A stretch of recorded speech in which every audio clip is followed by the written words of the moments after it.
Ginatod ko na akong kuya, bye-bye lite, kay para makasakahiya ang barko, tikadto biyahe Cebu, kay mauli na hiya. Kay tungod manggod, taga Cebu manggod inihiya, asya baga napasyada, nga nabakasyon la iniya, tikadi nga diha amon. Aw, kay diri gud talaga harumama.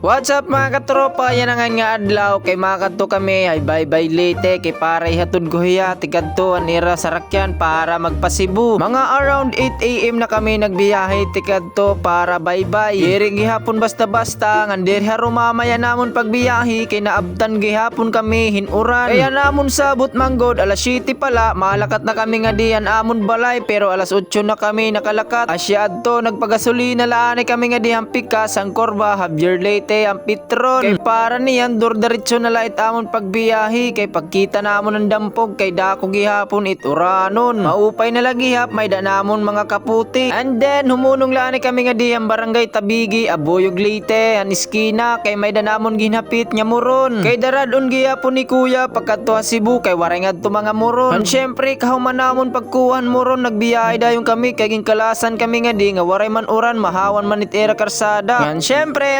shoutout anay kita, shoutout kan Grace Barita, shoutout tayo mo ate, og syempre shoutout gyapon kan Lester James J. Bermoy, shoutout gyapon kan Vanessa Banyes Albet, og syempre shoutout gyapon kan Kuya Wilmar Luya, shoutout gyapon kan Nelvin Malasaga. Syempre damo nga salamat niyo pag-comment kan pagsusuporta naton page, permi ka mo nagkikita na akong mga video, kay mapapayakan ka gudman talaga nga diri talaga basta-basta, nga diri talaga harumamay. So asya na nga ni ini, naabot kami nga niyan, naparapit na kami han magmahaplag, kay nakita na amon din yung karsada, wari man basa. So ibig sabihin, wari good talaga din ni umuran. Ngan peralo at kya minuto na amon pagbiyahe, nakaabot na gihapon kami nga dihan cruising mahaplag, pakadto gihaponan bye-bye. Ngan kun mabiyahe kamo, pag-aamping kamo, kun maagi kamo nga ni, kay diri talaga harumamay itera dalan, kay paliko-liko nga pasigsag. Wow! So asya at no, gintunuyaw man kami ang uran, amon na laging tanggalan namon kaputi, kay mapasok na gihapon. Habang kami nabiyahe, diri na namon gihapon na mamalayan, yan amon ang oras ging kinita, naabot na gihapon kami nga di bye-bye City Leyte. Kung napausa kamo, kang kay ano kumadi kami nga di bye-bye, kay aadi manggod ngan hi, nagkukuha hin ticket, yan may dagihapon nga di mga barko pabiyahe para Cebu. So kung makadto kamo Cebu, kamo nala bahala kunain kamo maagi, kay nakadepende na lagi hapon ito na iyo, kung mapabaybay kamo or mapatakluban kamo. Palitaw nakaabot na kami nga nihan amon kurwaan nga lukatan ng ticket para pagsakay ang barko, asya umunong laani kami nga diyan nera office, kay para nagihapon makasakay nagihapon ni kuya para Cebu, adi na kami nga di bye-bye Leyte. Pero sad to say, wari ni rabiya hihit pan adlaw pan gab-ila, asya to nag-decide na akon kuya nga makadto nala kami hahilungos Leyte, kay asya la do kuno an may dabiyahe nga panadlaw hanilungos Leyte para Cebu. Amo ato nagbiyahe na lot yami utro, nga pera ka oras nga amon bebiyahion pakadto na lawatay lungos Leyte. Medyo sumapong ang pumaspas laan amon pakarida nga ni nga part, kay an amon oras ginahabol namon, kay bangin kami gihapon mabayaanin barko, kay diri baya lalim mabayaan.